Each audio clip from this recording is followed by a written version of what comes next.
Welcome to the 4th edition of The Blitz. I'm John Benson alongside Pat the Shark Maroney, and we have some region games this evening. That's right. It's still very early in the season, but some 4A1 schools already opened up their region schedules tonight, so the fight for the state playoffs is officially underway. Correct. But first, we start with Coffee County going to the Swamp to take on the Ware County Gators. Here we go. Coffee is no joke. This year, they have already had 2 guys who have committed to FSU for next season. So, and by the way, we'll see the environment from this game later, but Chris Swenson gets the handoff and he'll get the first down. We're moving the chains. Here we go. Tree Paulk drops back and he passes to Ken Walker for the first down. That's a 1st and goal. Paulk on the keeper falls into the end zone for the Trojans. Touchdown, and we're 7-0. Coffee is up. Ware strikes back quickly. Xavier Holman on the keeper gets the sideline. Well, he's off to the races here for the touchdown. And Ware County ties it up just like that. No problem for him. 7-all. And then a couple possessions later, Trojans on the march. Lacravius Sears for the trot run and the 1st and goal. We're going to move those chains. Sears with the handoff again, powers in for 6. 14-7 Coffee County. Gators with a comeback on the next possession, though. That's Chapman with the nice run for the touchdown. And again, we're tied 14-all. Let's check out that Gator band. They're looking good this evening. They were loud. 8 seconds before the half, Tom Etheridge with a 34-yard field goal. Gators go up at the half 17-14, but Ware County coming out of nowhere with the win 24-21. And there she is. That's the Legion of Boom, is what I like to call it anyway. Worth County hosting Crisp on their homecoming night. Second play of the game. Worth in trouble after a fumble on the play. Brandon Gibson, who loses it, and we've got a turnover. Whit Campbell out of the shotgun calls for the bubble screen to Brandon Dodell. Well, he's fancy footwork. Works down to the corner of the pylon. It's called the touchdown, but we've got a flag on the play, a holding call, so that's no good. Cougars still have the ball. Campbell tries to hit Nick Ramsey on the slant. And that would have been the touchdown, but he can't come up with the catch, and they're forced for field goal, and that is no good. Worth takes over on downs, and after a long run by neither LeClaveland on the 1st and goal, rain starts falling, and that's another fumble on the goal line, on the 2-yard line to be exact. This game will resume at 11 a.m. tomorrow, and all tickets bought from today are still good for tomorrow morning.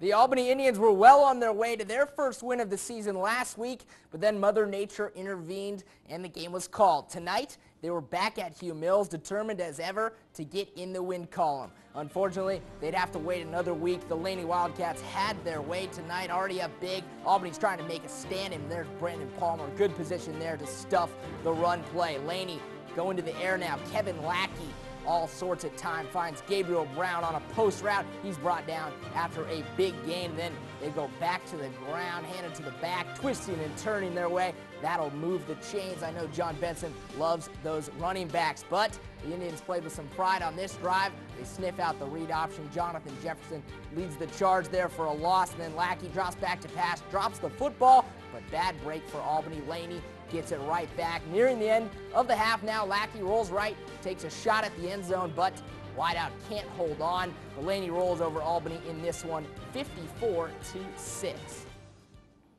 Now out to Camilla. Mitchell County taking on their former region foe, Seminole County. Opening kickoff doesn't go too well for the Eagles. Thomas Akins finds a crease. He could have backpedaled to the end zone on this one. The Indians take an early 7-0 lead.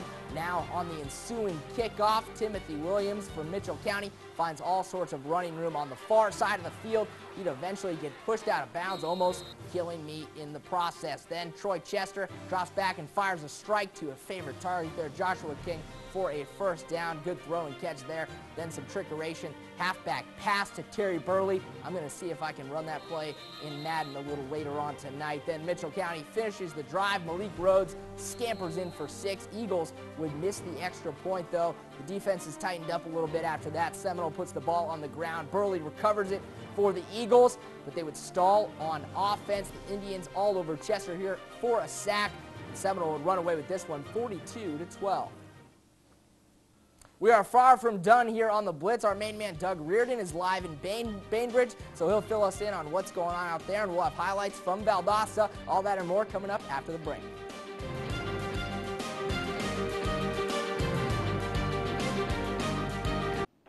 Welcome back. Head coach Charles Truitt for the Monroe Tornadoes has some questions at the quarterback position since four-year starter, Charles Stafford, left to play for Albany State. Well, tonight the Tornadoes take their talents on the road for the first region game against a newcomer in Region 1-4A, and that's the Bainbridge Bearcats. Now this game happens to be our game of the week. Here we go, Bainbridge coming out of the tunnel, and we'll start this one early. Brent McLaughlin of the Bainbridge throws the interception to Cornelius Jenkins, and the game is still, or actually tied 0-0 right now, but we're going the other way. Same drive.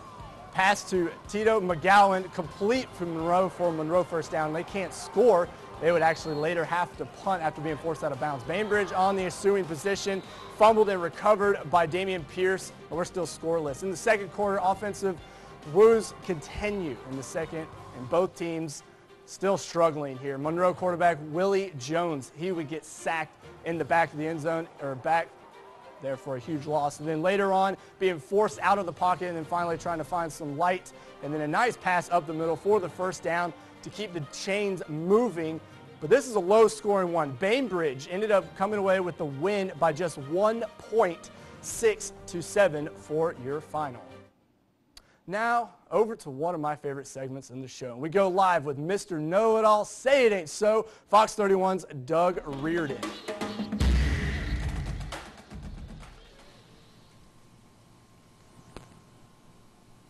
Nifty little rhyme there, Johnny. I like to see it. You should start throwing more of those in the show. Spices it up a little bit. Well, everyone, welcome to our game of the week. We're out here at Bainbridge tonight.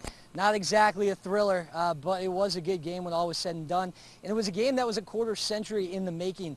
Actually, the last time these two teams faced off on the gridiron, 1989. I wasn't even born yet, to put things in perspective for you there. And history repeats itself as it did tonight. The last time that these two teams faced up in '89, it was Monroe walking away with a victory on their own turf, 3-0. So another low score. These teams facing off tonight. The final score 7-6, and that was only because in the fourth quarter, Monroe had a punt blocked, and that ended up losing them the game. So some good special teams play. Now, not some great offense from either side, actually.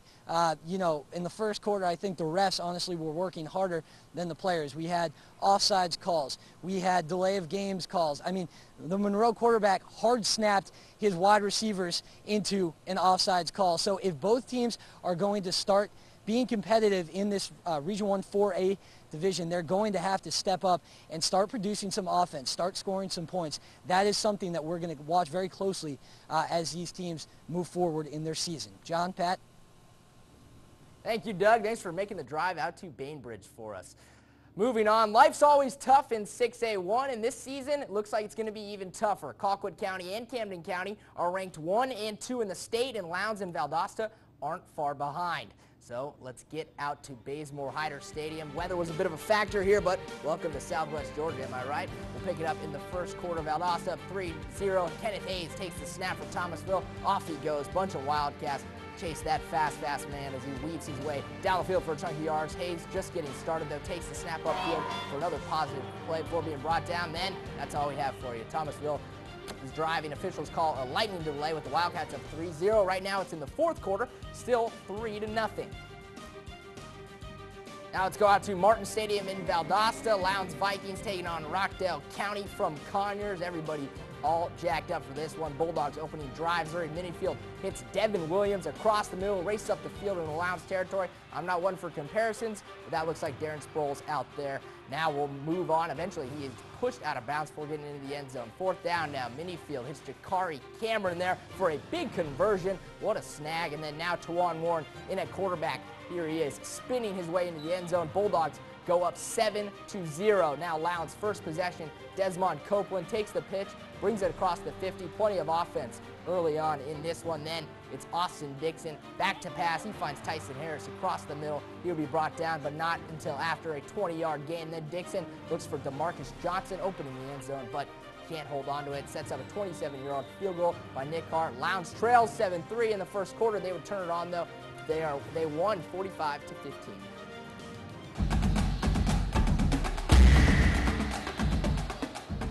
Now for our player of the week, and man, oh man, Desmond Parker of Pelham did some dirty things to the Mitchell County defense last week on the ground. The Hornets fed him the rock, and the senior rushed for 374, yes, 374 yards in a 26-6 win over his rivals. He also ran for 3 scores in the game.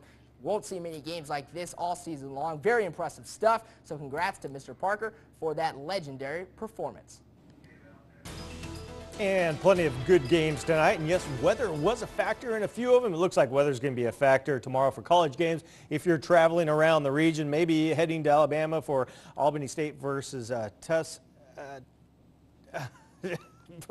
Tuskegee.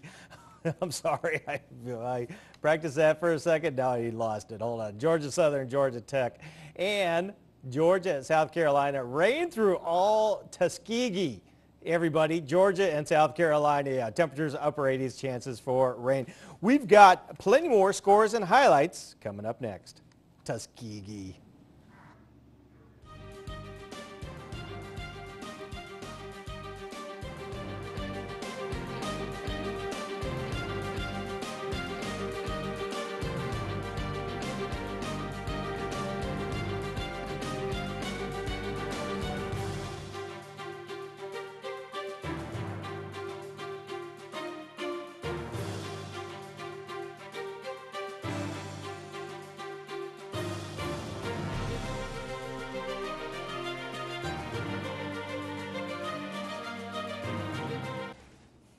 Welcome back. It's been a good week to be a Berrien Rebel. That's right, my man. They ended an 18-year drought against their neighboring rivals, the Cook County Hornets, and now they're getting ready to feel really good, especially about tonight when they try and keep that going and the good times rolling. Here we go.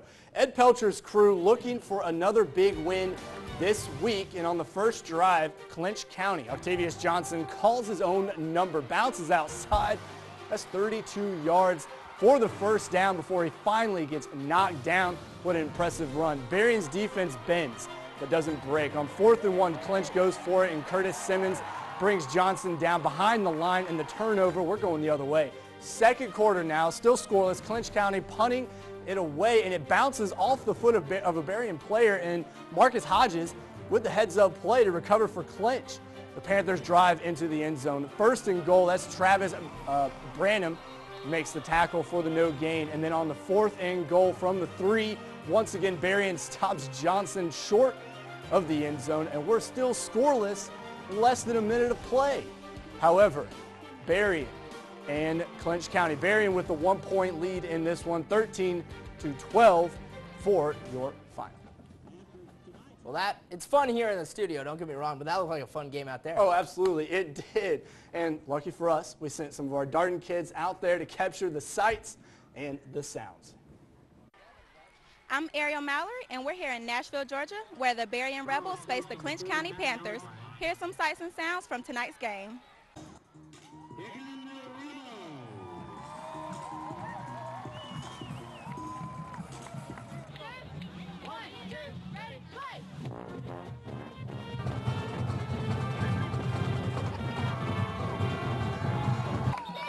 Tyson sends the kick. Down to number 11 for the Jacob Williams there for the Rebels. Make it.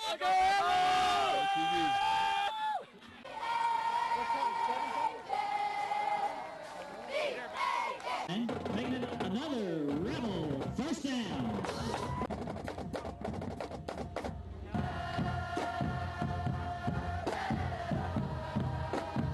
Back to you, Pat and John.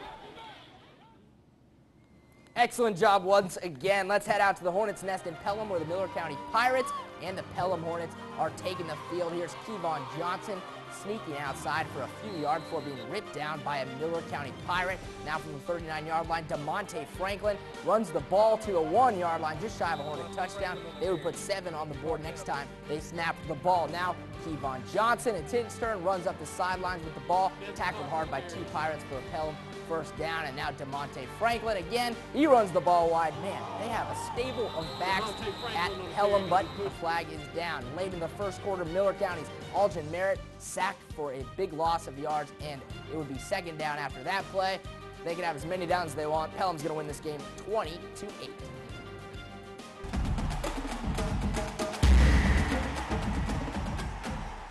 Now for our play of the week, we saw this one a little earlier. Props to Mitchell County coach Larry Cornelius for dialing this one up.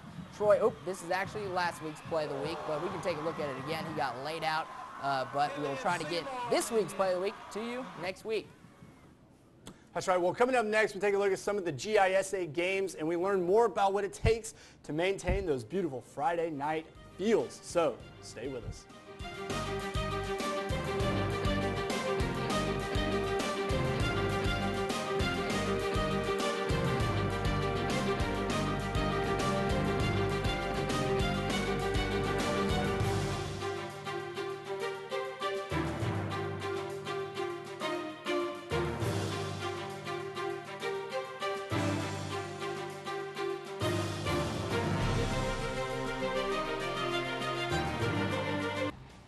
Welcome back. The Deerfield Windsor Knights had a tough matchup at home. Head coach Alan Lowe got ready for last year's state champion, the Westfield Hornets. So here we go, some GIHA games, and this one will actually pick up in the second half in the third quarter. Westfield is down 21-0. Ryan Fitzpatrick taking a break from the Texans this week to help out the Hornets. Lobs up a great pass for the first down. And we're moving the chains. First, it is Fitzpatrick again under center. A little misdirection here confuses everybody, including myself. The Knights defense, as Jairus Hart is off to the races. 50 yards all the way to the house. 6 points for them. They're on the board, 21-7. Deerfield under our offense here. 3rd and 13. Tyler Lowe flushed out of the pocket, still looking. That's Aaron McNutt, but he gets hit pretty hard as Giles Amos. And he falls short there. The Knights defense steps up, and we got a 4th down. They're forced to punt.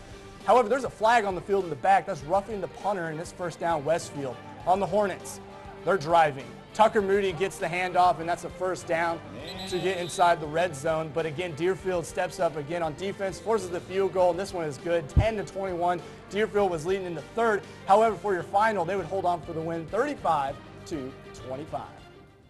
We're not done just yet. Let's head out to Cordele for the last highlight of the night. It was Crisp Academy at home tonight hosting Terrell Academy. Always a good GISA matchup. Here's Dalton Todd with the handoff to Logan Eubanks, and off he goes. 15-yard run before being brought down. And then very next play, Todd goes to Eubanks again here for the touchdown to put the Eagles up early on, and they would just go from there. Here comes Crisp Academy now trying to make something happen. Grant Owens stopped for a 4-yard loss, and they would be forced to punt. On the punt return for the Eagles is Riley Carlson, and he breaks a tackle and runs it all the way back to the end zone for a 50-yard punt return to put more points on the board for the Eagles. And after a Crisp Academy fumble, Todd throws it to Chase Dabbs for a 12-yard touchdown. They just piled it on tonight. Terrell Academy wins 40-0.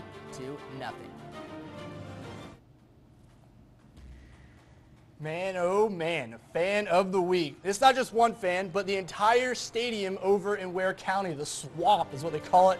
Love the environment over there where coffee made the trip. We've got fireworks, we've got cheerleaders, the band, but the best part is that beautiful sign out front in front of the stadium. Live on Fox 31. You can hashtag us anytime on Twitter, but gotta love the environment for Friday Night Football, and thank you very much, Ware County, for making our fan of the week. All right, showers across the area tonight. Looks like showers will fill in a little bit more tomorrow, including if you're heading to Phoenix City for Albany State taking on Tuskegee.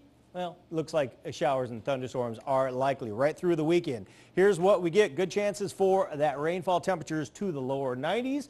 Both days, Saturday and Sunday, look for scattered showers and thunderstorms. Mike, I don't know what you can do, but can we get a break? Can we get some just sunshine next week? Next week's look in cooler temperatures. How about that? Okay, we'll give you a double dip. The lightning delays. The lightning delays, the gnats. It was just a big struggle tonight. It'll get better as we go along. All right, well, we will see you next week for another episode of The Blitz.